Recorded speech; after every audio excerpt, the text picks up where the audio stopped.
No, z môjho pohľadu nultý krok je pochopiť to, čo svet dnes globálne potrebuje. Čo je potrebou sveta? Potrebuje svet krajinu, ktorá je krásna a má bukolický obraz pastierov na lúkach?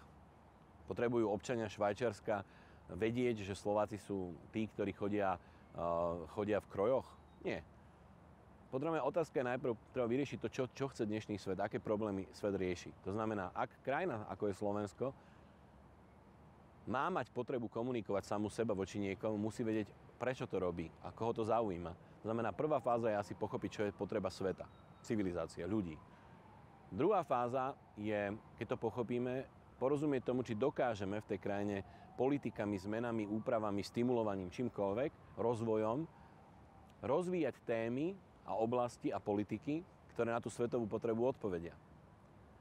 A ak zistíme, že existuje nejaká potreba, napríklad liek na nejakú závažnú civilizačnú chorobu, a my máme dnes silný potenciál ten liek vyvinúť, ale treba dofinancovať tých lekárov a vyrobiť výskumný ústav na to a dať dokopy viac peňazí, viac možno nefinančných zdrojov na to, aby tí ľudia mohli v pohode pracovať, tak potom to je ten proces. Vieme, že svet potrebuje riešiť civilizačnú chorobu. My máme potenciál ju riešiť. Tak pomôžeme tým ľuďom a potom, keď ten liek vyvinieme, tak ho dajme svetu a všetkým povedzme to, že Slovensko je krajinou, ktorá zachránila planétu, lebo vyriešila napríklad rakovinu.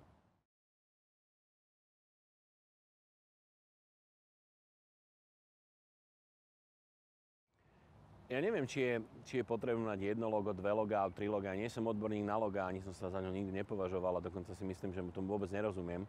Ja si myslím, že je úplne irelevantné, koľko logotypov budeme mať. Čím viac, zrejme tým väčší chaos. To je jeden fakt. Druhá vec, nemyslím si, že logo mení reputáciu tejto krajiny. To, čo môže reputáciu krajiny meniť, je to, že za tým logom bude niečo, čo sa volá obsah. Inými slovami, nie je tak podstatné, ako sa predsedníctvo a to obdobie prihovára svetu. Podstatné je, čím to predsedníctvo bude iné. Inými slovami, či tí ľudia, ktorí tu budú počas toho obdobia pol roka nejakým spôsobom v Slovenskom fungovať a prichádzať do styku, nájdu ten alebo onen obsah tej krajiny. A keby som mám použiť jednoduchý príklad, tak to, čo tomu podľa mňa chýba, je to, čo sa v teoretickej literatúre nazýva dramatic action. To znamená niečo, čo je newsworthy, niečo, čo samé o sebe je contentom, ktorý si ľudia odtiaľto odnesú. Možno by sme sa mali menej koncentrovať na tvorbu vizuálnych symbolov toho obdobia a možno viac na to, čo si odtiaľto fyzicky v zážitku tí delegáti odnesú. Či si odtiaľto odnesú pocit dobrý alebo zlý.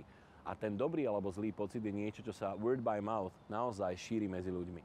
To znamená, keď im pripravíme neskutočný program, ktorý nikde v Európe nevideli a ukážeme im najväčšie patenty, ktoré riešia problémy sveta a ukážeme im možno liek na civilizačnú chorobu, bude to mať 100-krát lepší dosah na reputáciu ako to, či uvidia viac alebo menej brožúrok.